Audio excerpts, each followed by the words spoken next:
have you found the experience working with Gecko? Fun and sometimes a bit challenging. Remembering how to be alive all the time on stage and off stage too. Yeah. Yeah, it's been a big thing, that, hasn't it? Like, it's just as important to be alive and be performing whilst you're not on stage, being ready for the next bit, as well as when you're on stage.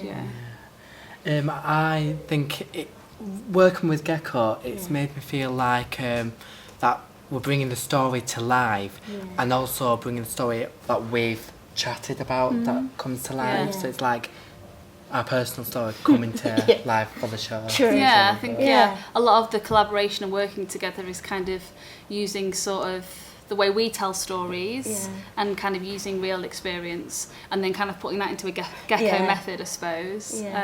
Tell me a bit more about the Gecko method and the training and stuff.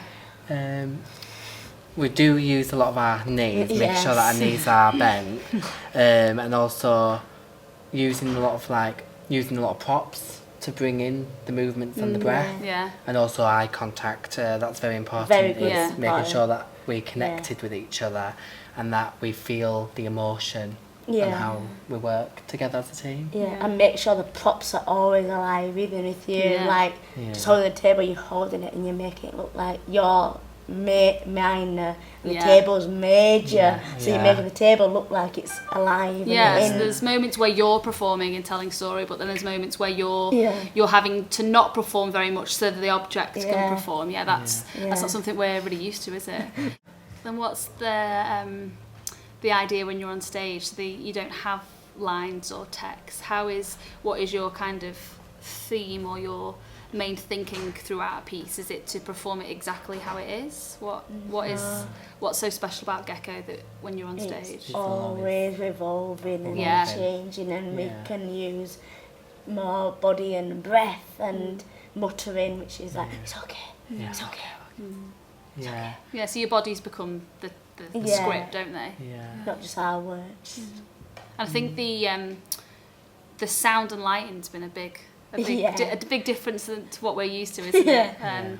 Mind the Gap's used to making a show and being in a rehearsal room for 5 or 6 weeks and then being on a stage and adding all of that. And keeping it the same all the time. It's set and then it goes. But I think for Mind the Gap, it's been a huge, it's been a really good positive challenge, and it's been really luxurious being able on day one in rehearsals to kind of have the set, have the lighting and the sound, and for that to be there already as almost another performer. Because with us having lots of changes and it's evolving, it's giving us the chance to be more confident for when other projects come in. And we can use the skills that we've learned in Gecko for other stuff. So then it can keep evolving through different years. So you feel like as a performer, the next piece of work you make, you'll have that skill of just being able to adapt and change. And more physical. Definitely more physical. I'm learning to try and be more physical in my pieces and everyone else's pieces, and just be alive. And how you can be alive in a different way in other pieces, I suppose.